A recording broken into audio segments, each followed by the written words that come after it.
Welcome to Lighten Up, the art of living clutter-free, a podcast where we tackle the literal and figurative clutter standing between you and your healthiest and happiest life. I'm Melanie, your host, coach, and guide on this journey to help you design a life that you love. Whether it's clearing out your kitchen cabinets, untangling your digital files, or letting go of the mental blocks that hold you back, we're here to make space for what truly matters. Let's lighten up together, starting now.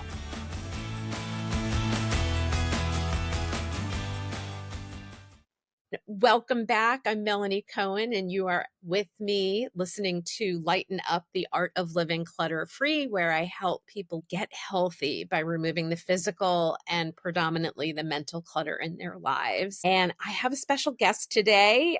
First of all, let me just say welcome to Sarah. And I'm going to give a bio that's like incredible. So Sarah Metzger is someone who is conscious of health and wellness, a full-time vegan, and fully embraced the plant-based lifestyle. She finds joy in helping other people explore a similar path. The many layers of her journey have allowed her to experience everything from the development of interpersonal connections, farmers markets, owning and operating a restaurant and bakery, custom cake creations, to podcasting about what's on our plates beyond the food, and really peeling back the layers in life so we can shift portions not only to nourish our bodies, but our hearts, our minds, and our souls as well. The What's on Your Plate podcast is her space to connect on all things that make our plates in life heavy and abundant, and seek out transformative, inspiring, and healing conversations. Her take on things is that if you want to become a better version of yourself, you have to be willing to change what is not working. Find purpose in your pain and be willing to change your mind and get out of your own way. Wow, Sarah, that's a lot. It is a lot. That last part especially, I think, is really hard for a lot of us because we're all full of excuses of why we can't, right? And really, time and time again, we always find that we are truly the only ones holding us back. 100%. Oh my goodness. It's very easy to blame everybody else and the things that are quite literally out of our control, that we forget that there are actually things that are within our control. And that's where, we should focus our energy. So what was your path to becoming vegan and plant-based? What was going on in your life that drew you towards that? I wish I could say that I had some epic realization about why I transitioned to plant-based eating. But for me, it just really felt like a natural progression, a natural evolution. I didn't even realize what I was doing at first. I just started to, skip the dairy, and then I didn't want any eggs anymore. And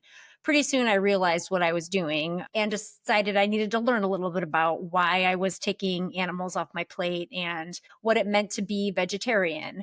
And then as I continue to remove, just everything, all forms of animal food from my plate, meat, eggs, dairy, all of it. Learning what the term vegan meant versus vegetarian was something to just navigate. And I always cared about how I fueled my body. I am a distance runner. I care very much about my nutrition. So for me, the pathway was health. And I just didn't want animal products anymore. It just wasn't appealing. It didn't feel like it was something that was connecting with my energy. And it just felt like there had to be a different way. I don't want to use the term a better way because it isn't necessarily for everybody, but for me, Right. I needed a different way. So one of the things that I hear is we came in on this from a health perspective. And when we talked earlier, I had mentioned that I have a cousin who listens to the podcast, so she'll know I'm talking about her. And she told me that people who choose to be vegan or plant-based because they love animals are more likely to stay vegan and plant-based than those of us who choose it from a health perspective. And you kind of sat in I don't know, I think that might be a little bit of BS. So maybe you could say something about that. Everybody starts with a specific reason why they enter this path, right? Whether it is health or animal welfare, environmental. But really, in order for the lifestyle to like sustain, you have to have a secondary why. There usually has to be more than one reason, especially if it is not just a very um, deep moral or ethical stance. So, from that standpoint, to a certain degree, I would agree with your cousin in that if somebody is just entering this way of living and eating because they're trying to like lower cholesterol or lose weight or, bring their blood pressure down, cure their diabetes, things that the world tells us will be helped by removing meats and animals from your plate. Right. Once that happens, or if it isn't happening in the way you want, then it's easily thrown out.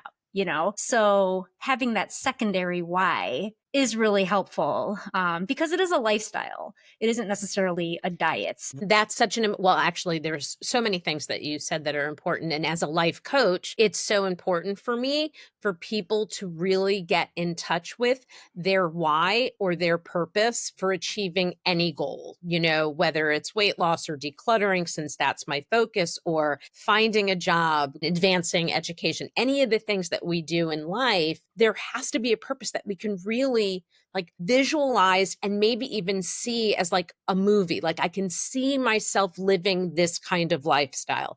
I can see myself going to the store and skipping the butcher counter. I can see myself going to the store and making very intentional choices as to what I'm putting in my cart and taking home. And that is the same for this. It's not, I think some people don't necessarily perceive choosing vegan or plant-based as a goal. And maybe that is the way we should be thinking about it. I think there's a lot of, I have to talk about clutter. I think there's a lot of mental clutter out there about what it means to be vegan or plant-based or vegetarian. So maybe you can talk a little bit about when you're working with someone who is exploring this lifestyle, what the differences are or what some of the thoughts behind them are. Yeah, absolutely. Well, I mean, just some of the basic explanations of some of the terms. It's kind of like a tier, it is how I look at it.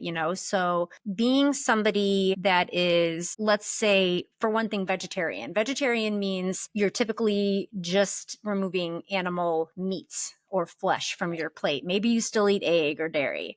By definition, means not only are you removing all animal products from your plates, but you are also removing as much as possible all animal products from your lifestyle. So you're not choosing fur, you're not electing to have leather seats in your car, you're not visiting things like zoos and things like that. You're certainly opposed to animal research and things of that nature. Somebody who is plant based is mostly focused on just the removal of animal products from their plates. They're not necessarily removing all the other things in terms of how we use animals in other ways besides eating them. Lastly, forward is a term that is a little bit newer than plant-based, but plant forward is essentially referring to somebody who is adding more and more plates to their plate all the time and removing more and more animals. And it's more heavier in the plant realm, but still not fully converted, so to speak, by removing animals from their plate. So they'll probably still have fish once a week, or maybe they include eggs and something. So just more plant forward in terms of adding more plants, removing more animals. That's very helpful. I think my husband calls himself flexitarian every once in a while, which is, I think, akin to plant forward versus anything else that you mentioned. Talk to me about stigma, because I think stigma is a big form of mental clutter. Well, I think people get very tripped up. I'm not sure if this will answer your question or not, but people get very tripped up in having to do something perfectly or right, so to speak, in this type of lifestyle, any kind of plants-based vegan type of lifestyle. The stigma is, for one, that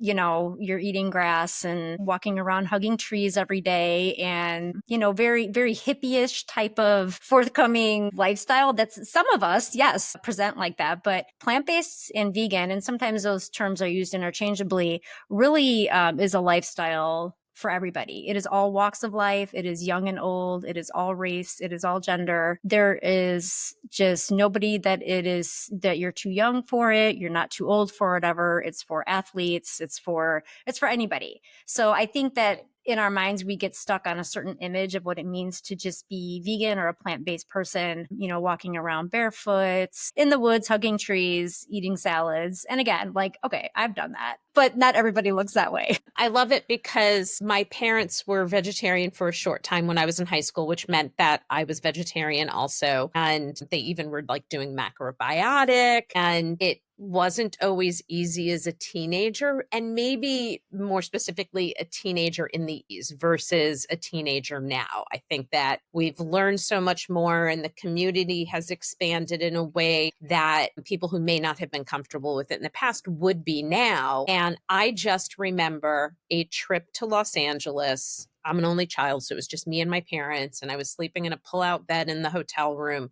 We were there to tour colleges, and we were on everyone's last nerve. I mean, it was just fighting and arguing and cursing, and it was like not going well. And my father asked at the hotel concierge, do you know a really great, vegetarian or more specifically macrobiotic restaurant? It's LA, of course. Even in 1987, they were like, this is exactly where you should go. And I kid you not, we came out of the restaurant, got in the car, and everyone was just like really mellowed out, and we were being nicer to each other. And I don't say this so people can say, please, Melanie, really, but really to understand that what you put in your body plays such a significant role in your physical and mental health. And when you can wrap your brain around that, you are naturally going to make better choices for yourself, because you really can get in touch with what you will physically and mentally feel by choosing what is healthier for you, whatever healthy means, quite frankly. I agree with that so much. So much of that idea of just that exhale that you described is that concept of clutter leaving your body and that energy just exiting, right?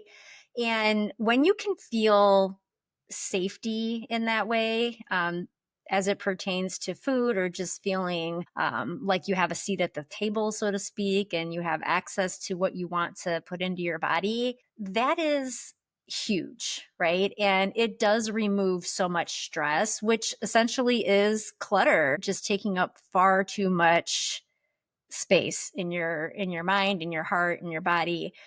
So when you can find what you need, right? And do it in a way that feels like you're not being judged for it, that is everything. And I think that's a big piece of this kind of lifestyle, is that it's not the problem with our stigma, but the stigma that other people have, like, forgive me, but like PETA and throwing paint at people's fur coats. And you're right, like the tree hugging, like living for 2 years in a redwood tree to protect it, which I would never be able to do that. I like the outdoors, but only for so long. So I think that there are a lot of people that have a very negative outlook on what they would consider those people. I'm using air quotes because there's all this judgment, because they don't really know anybody that can sit down with them and talk about what their experience is. When we talked before, you talked about being the only one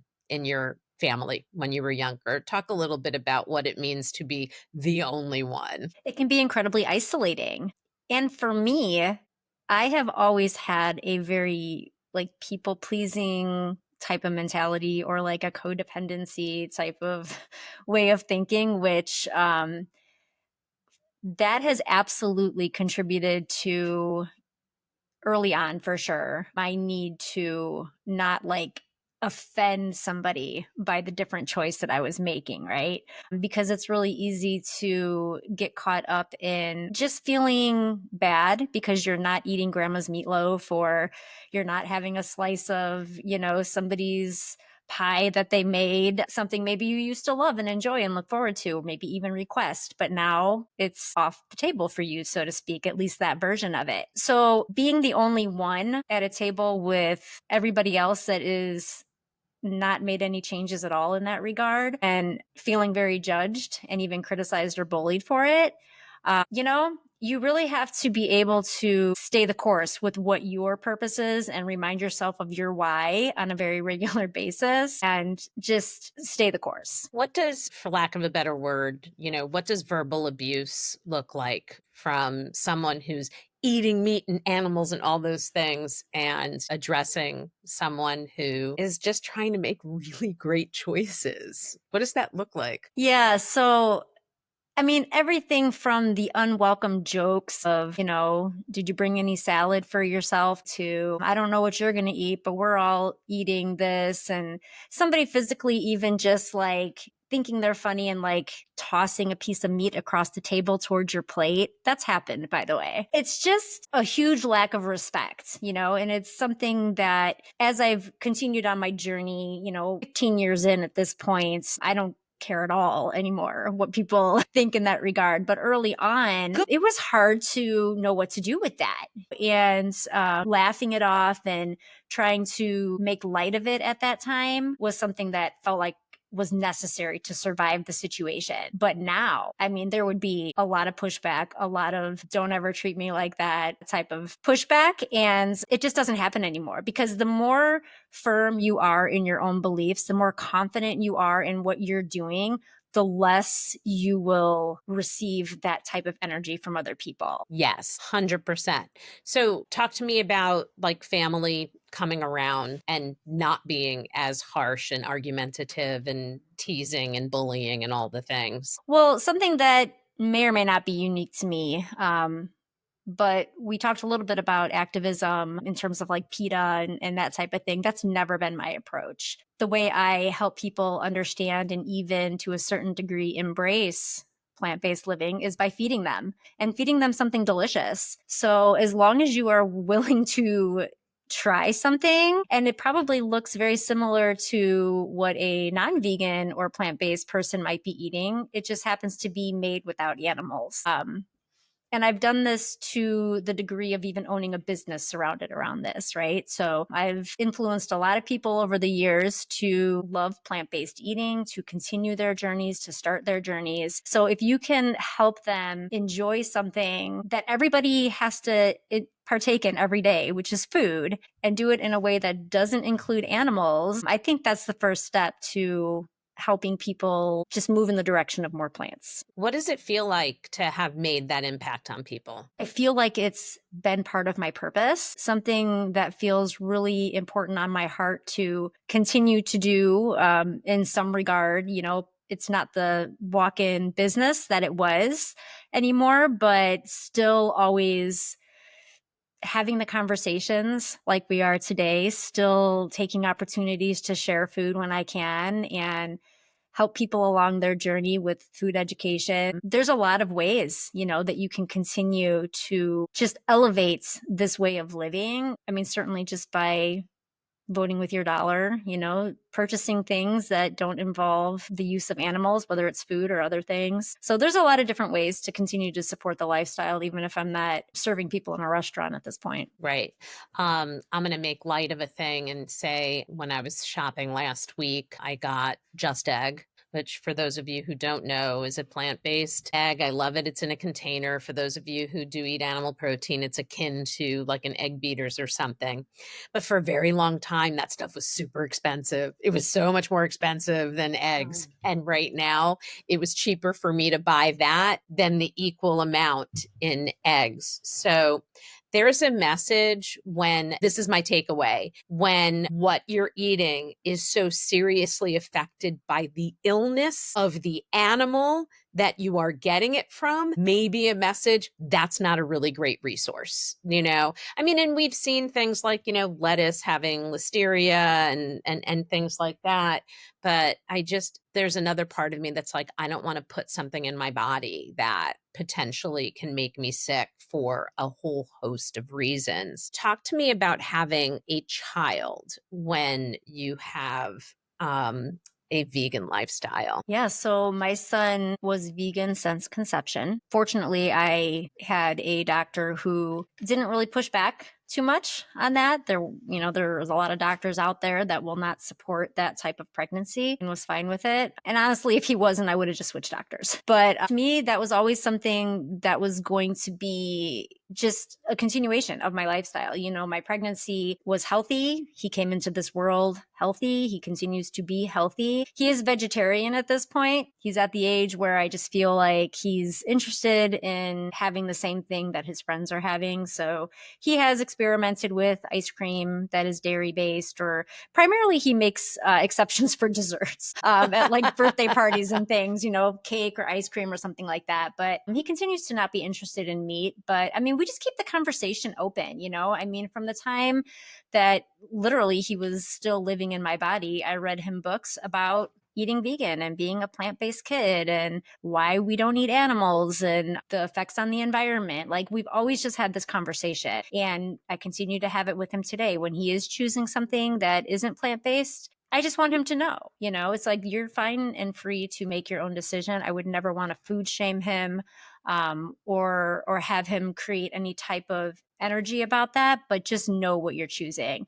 And I think the same should be true with kids that are eating meat. They should know how that's getting to their plate. They should know what it is. Right, right. Well, and I think you're showing an openness with him that you weren't shown by your family when it came to the choices that you had been making. Kids have a million reasons to hate us. They have so many reasons to fight back. We don't need to create more of those by being really rigid in the way that we think. And that's what I'm hearing from you, is that the rigidity is not there, which also allows for a very healthy conversation to be happening. A lot of people don't listen to kids. A lot of kids just don't get listened to when it comes to their opinions and the way they think and how that might be different from their parents. It sounds like you're doing that piece really, really well. Well, thank you. I'm really trying to. I mean, I really feel like it's important to trust your kids, and you are here to guide them, not manage them. And at the end of the day, their opinion matters, and they know what's best for themselves in a lot of Right. ways. So I think just allowing your kids to become who they are and continuing to support them along that journey, even if it is something that you would not have part of your own life. An example of this is my son loves to fish, which was really hard for me at first. It was difficult, but I have to remind myself, this is not something I'm internalizing. I'm not taking that energy into myself and having to hold it. This is his journey. This is his interest in his life. That doesn't mean that I have to love it, but it also doesn't mean that I have to criticize it or not allow him to do it. This is something that feels good for him, and that's fine. Where did his passion for fishing come from? I think he just was observing other people around. So we live in an area where there's lots of ponds, and he can move relatively freely about the neighborhood, and he just witnesses other people doing it. And he became interested and intrigued. And finally, just the conversation was had of, is this something that would feel good to you to try? And it was. And he continues to gain knowledge and enjoy it. And while it continues to be something that is hard for me, again, as long as I keep the conversation going with him. It's interesting because I feel like, I grew up in Manhattan. Okay. Like, I grew up, in the city. I had Central Park and I had Riverside Park. Everyone's heard of Central Park, but Riverside Park is what is on the west side of Manhattan facing New Jersey. So I went to the park almost every day when I was a kid. But it was still a very different way of living. I didn't know anybody who fished. I didn't know anybody who hunted. And it wasn't until much later in life that I was like, these aren't things that happen in movies and TV shows. Like, people actually do hunt and fish. And I had a really hard time with that. That was one where I was like, no, I would be told by people, yes, but we use every part of the animal. And so what I'm hearing is like, waste not, want not. I'm not hearing a passion for the animal, if that makes sense.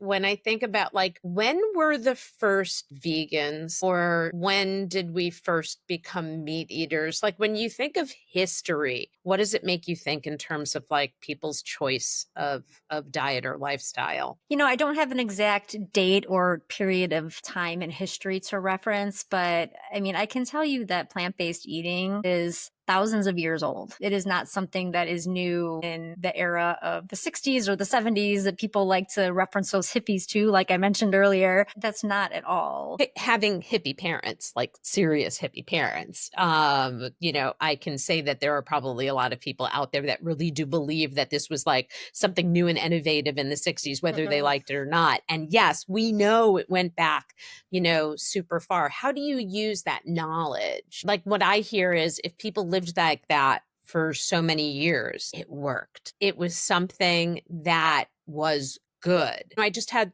two different guests, interestingly enough, that I've talked to. We talked about, like, one of them is a yoga instructor, and we were talking about how yoga was used as a form of medicine and how this goes back, thousands of years. Like maybe we need to buy more into what is old. And the other one that I talked to is a somatic coach. And she also was talking about like these forms of medicine have been around forever. There is scientific proof that these modalities work. And so the same would be true of diet. Yeah, I would agree. Eating plants has long been a form of wellness. The quote, let food be thy medicine and medicine thy food, is a very old one, but it references eating plants. And there is medicinal properties from eating what is from the earth and removing animal agriculture from your plate. Diseases can be cured, ailments can be treated. It's a long-standing history. This isn't anything new. Just like the medicine, the holistic wellness approaches that we talk about, it's just been pushed to the side for capitalistic reasons. And I know this is like a branch, probably diverging from today's topic a little bit. I am fully in support of this. Yes, keep going. So, I mean, it's just a lot of it is the capitalistic gain of, it isn't super profitable to help people know how to heal themselves from things that are already naturally occurring in the earth, right? Instead, we use chemicals and pesticides to kill all of that off so that we can create something synthetic or something that needs to be farmed by way of animals so that we can then charge people for those things. And then when those things make people sick, then we can charge them for the pharmaceuticals to put a band-aid on what is causing them to be full of disease. So, I mean, that's just a very abbreviated version of what my belief system is on that, but really getting back to the roots of things, quite literally, in terms of utilizing food for not just nutrition, but for wellness, for spirituality purposes, for healing purposes. Everything that we need is here in the earth if we just stop removing it. Right, right. It's interesting because I was at my gastroenterologist last week and we were talking about a medication that I really, really need. And she spent time figuring out which was the one that was plant-based. I really do love her. So if anybody needs a good gastroenterologist in Brooklyn, Dr. Anju Maliekal is your gal. I think we talked briefly before about raw food diet. Mm. And I don't remember, is this something you've ever done? Do you have any thoughts on it? Because I have some thoughts. Well, I do it intermittently. It's not exclusive. As somebody who really just loves lots of different types of food and dishes in terms of plant-based food, personally, I just am not really willing to give up my hot bowl of chili or my warm oatmeal in the morning. So, there's certainly things that I intermix. I have gone stretches of eating raw versus not, but I've never lived it exclusively. So I can't really speak much on that. But, the proof's in the pudding in terms of people who have literally changed their whole life in terms of their wellness when they even just go from plant based to raw. So I certainly believe in that approach, but I guess I'm just not disciplined enough at this point in my life to take the time it requires to. That's the other thing is, Would you want to? I mean, I would not reject it. I would not Okay. dismiss it as a possibility. It's just one of those things that you do need to plan ahead and be pretty systemized with if you expect to have a deep level of nutrition, because it does require some planning ahead quite a bit and consistently so. Right. Yeah. It's interesting because Well, I'm gonna have to say this is 20 years ago, because of how old the child is now. But I had a friend whose baby shower was my responsibility. I did it with her sister. And as we were, asking for dietary needs, and I have been doing that for a very long time because my mother has been wheat and gluten-free since 1985 when she was diagnosed with some pretty serious intolerances and IBS. And so I've always asked, is there something I need to know? And one of my friend's friends was raw at the time. And I was like, how do I accommodate that? And make everybody happy. And so there are raw things that you're going to have on the table anyway, right? But I had to ask, and I guess maybe I'm feeling a little guilty about it now. I don't know, but I had to say, there's only so much I can do. Can you please bring some food? If you don't know what to do for the person, but you want them to also have an enjoyable experience, I think it's perfectly valid to ask for their help. And that's honestly what I do a lot. I bring my own food because I don't want to leave it to chance that I'm going to have just like an iceberg lettuce salad, because that's not plant-based eating. People default to salad as being an option for vegans, and that's not, I mean, that's great, but it's not the nutrition that we would want and Right. need for ourselves, nor does it feel satisfying. So it's something that I think is becoming less of a thing. I mean, the more we move forward in a lot of ways in terms of having plant-based options, the more readily available things are. It's easier to acquire something, even from fast food places, in like a pinch, like if you're on a road trip, you can still like figure it out. But, at the end of the day, I just really feel like what you're putting in your body is really important in terms of reducing your mental, physical clutter, right? Your physical clutter of your body, whether that is extra weight, like you specialize in, whether it is just feeling that grogginess, that fatigue, the lack of energy, and even just thinking about it from the standpoint of what happened to the animal food before it got to your plate. It's something I think is missed a lot in conversations when people are talking about just removing animals from their diets, in that there are very few circumstances where those animals have actually I use the word, you'll probably have to edit this a little bit, the word humanely been slaughtered. Even when you think of that, humane slaughter, it's quite the oxymoron. So nothing wants to die. So the fear, the real fear that animals feel, just like humans do, is in their bodies when they are killed. And that energy is transferred to your plate, along with the antibiotics and the steroids and everything else that those animals are being fed in order to like help them grow quickly, right? So when you think about what you're absorbing from those animals, take all of the artificial things like, antibiotics and chemicals aside, but that real fear that they internalize, just like you would if you were about to be killed, is going to end up inside of you when you eat those animals. And that's a real thing in terms of how your body takes in that energy and that clutter it creates. When I stopped meat and dairy in my 30s, when I was experiencing acne, that didn't make sense to me. I was like, I'm starting to get wrinkles. Then I shouldn't have acne anymore. Like, acne is young and wrinkles are old, or, whatever. And in a very short period of time of not having meat and not having, I didn't exclude all dairy, if they were in things, but I wasn't choosing milk, and my skin cleared up so fast. It cleared up so fast. There was the message and that's what worked for me. Someone else who has acne as an adult may not have the same experience, but for me, I wasn't even doing it because of the acne. It was happening for a whole host of other reasons, which is, I think, why it took me so long to realize why my acne had cleared up. In my head, it was just like, oh, you passed 34. It must be, when it stops. And in retrospect, that was a really big deal for me. So, but I do have a question, and that is someone I talked to recently who is like what I thought to be like, a very serious vegan, was talking about a neighbor who has chickens. So it's a humane way of eating eggs. I think is something that I had thought in the past when getting eggs from someone who had their own chickens. What are your thoughts on that? That's an interesting question. In theory, people discuss how, the chickens are going to lay the eggs anyways, kind of thing. So why not just consume them. It's certainly better than having them processed and purchased from a store, or, having them farmed, and those chickens live terrible lives. So if I have these, what are basically pets in my backyard, and I'm just utilizing their eggs that are going to go unfertilized, what's the harm, right? And for me, it comes down to, what is that egg actually? Essentially a chicken, period. I can imagine how many people were like, stop listening.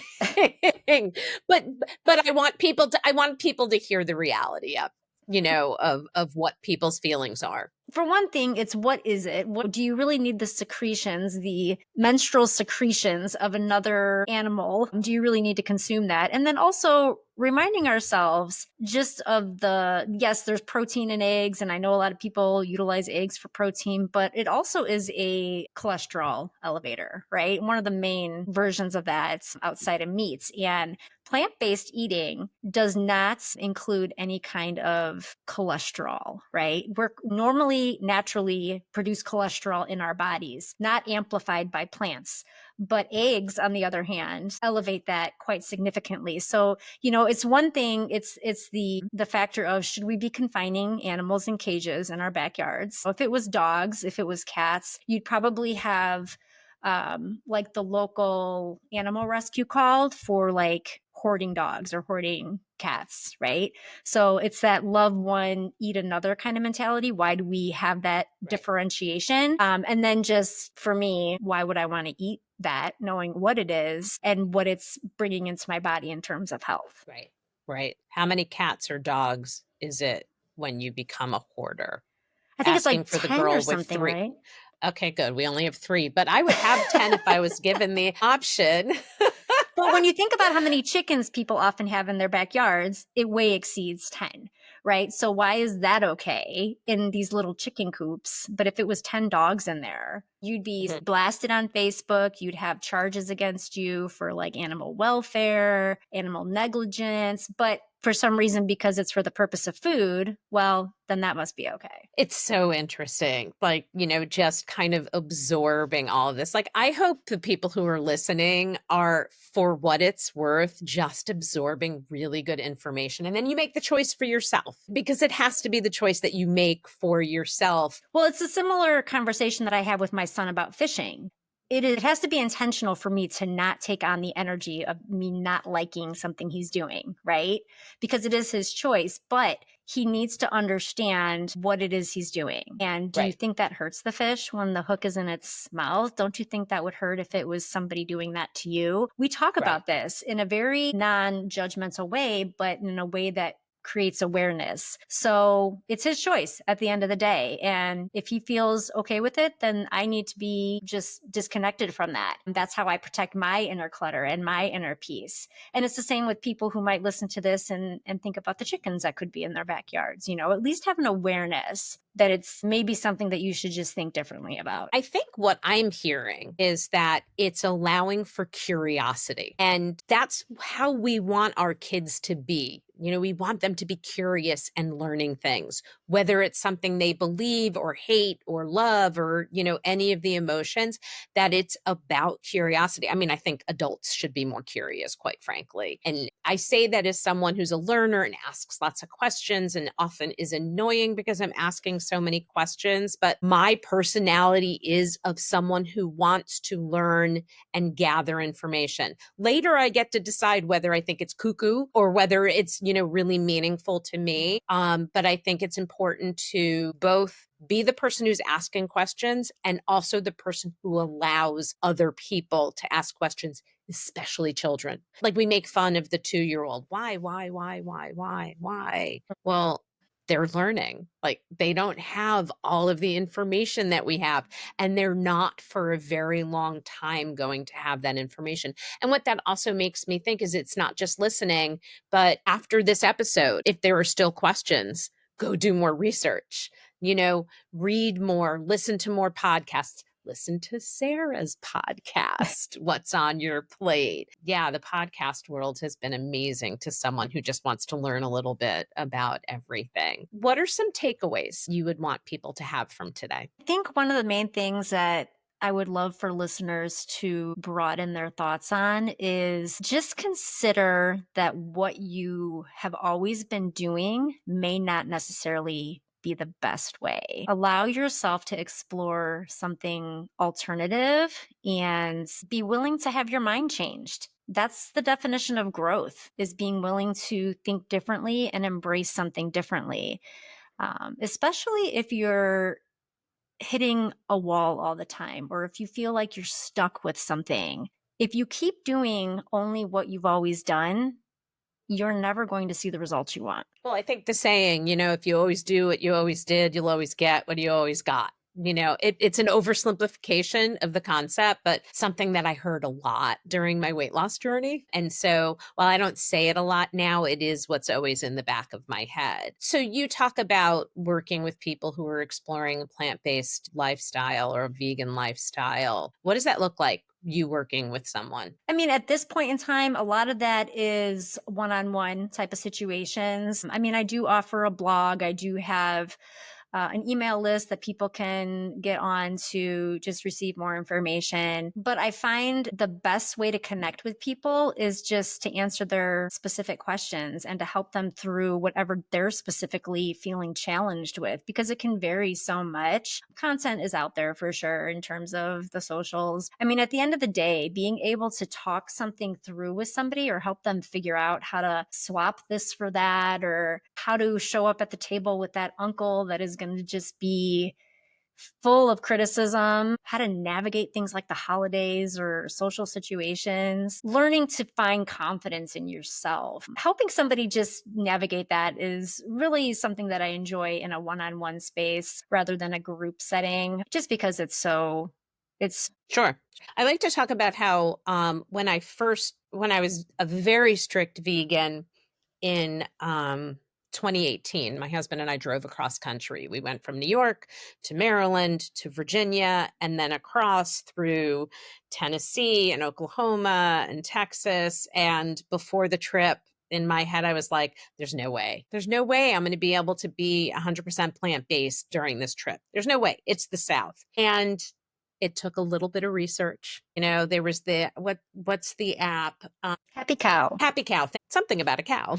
That helped. I was also in an online community for people who are plant-based who were also exploring weight loss and weight maintenance. And I just went in and said, okay, this is where we're going to be. We're going to be in Oklahoma City for 2 days. We're going to be in Memphis for 2 days and, so on.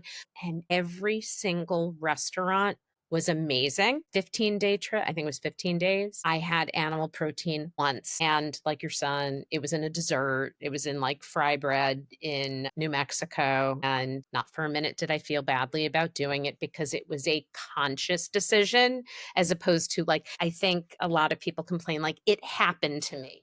No, you could actively make the decision, and then it doesn't feel bad and guilty, and you don't have to excuse yourself for it. You just move on. And it is a reminder to me, when I'm not traveling through the South, that, like, in New York City, I can make this happen. We joke that the neighborhood we're in is a meat eating neighborhood, and it is. If there were other neighborhoods, if we lived in, we would be able to, eat out more often. But at the end of the day, it forces me to cook more. And so it means that I have more control over the ingredients, or just the knowledge of what the ingredients are. Because you can go to a vegan restaurant and be eating all fat and sugar. Well, and one of the things I Yeah. want to say about something you said, if I may, you were talking about just the it happened to me type of mentality. There is something to be mentioned about militant type of vegans. We talk about the hippie kind of vegans and, the stigmas surrounding what people who choose only plants look like. But militant type of vegans will ruin it for everybody. And those people are often the it happened to me kind of mentality, where everything that is even thought about outside of the spectrum of being 100% vegan is criticized and bullied, even from people with inside this lifestyle, which can make people outside of it feel like they can't come in, right? So I just want to mention that if that has been your experience, that is an internalized energy, an internalized clutter where people have a lot going on within themselves, and they have just found that latching on to something that they feel that they can be aggressive with is somehow helping them avoid what their real issue is. But I guess to our listeners, I just want to say, if that has been your experience, if that is what you have encountered in the plant-based world, just know that there are much kinder people out here. We exist. Just don't let that, if that has been your first impression, don't let that ruin it for you. I think that goes back to the whole stigma idea. And for some reason, those are the ones that are the most vocal. So they're the loudest and they're the ones that are heard, as opposed to us sweet little people out there who just want to do good for the world and our bodies. It's the difference between somebody, throwing either pretend like pig blood on you while you're walking into like an Omni restaurant or something. And then I'm like following up behind them, like bringing you a delicious plate of some type of plant-based dish and saying, actually, no, like come with us instead. Like, I'm sorry that person threw that on you, but that's not who we are. Just to expand on that for a second, that concept of like plant-based eating really has a lot to do with kindness and compassion, ahimsa, doing the least harm possible. So when you are just bullying people or trying to like strong arm them into coming with you on a journey that feels like everybody in it is mean, that's not what we're trying to accomplish. So as we're finishing up, what would you want like a takeaway to be for people? I would just say, just understand that what you are allowing into your body in terms of food is energy, physical, mental, spiritual, and it has the ability to either fill you in the best ways or clutter your energy in the worst ways. So just having a awareness that what you eat does matter, and it does have more to do with just filling a hole in your stomach or nutritional needs that come from food. It is a very personal, intimate thing.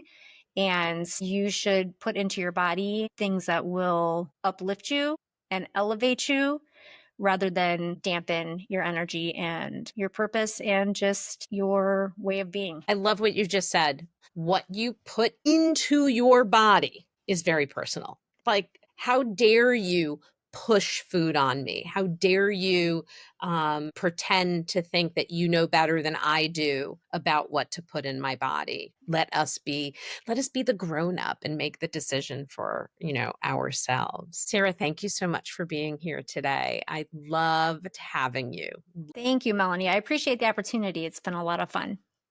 Thank you for tuning into this episode of Lighten Up, the Art of Living Clutter-Free. I hope you found a spark of inspiration to help declutter not just your space, but your mind and life as well.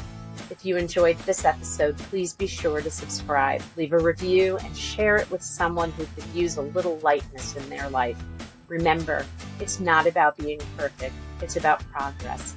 Small steps lead to big changes, and I'm here to help you every step of the way. For more tips, resources, and ways to connect, check out my website, follow me on social media, and don't forget to check out the Design Your Healthy Life Strategy program to take your transformation even further. Until next time, keep letting go of what no longer serves you and making room for what truly lights you up.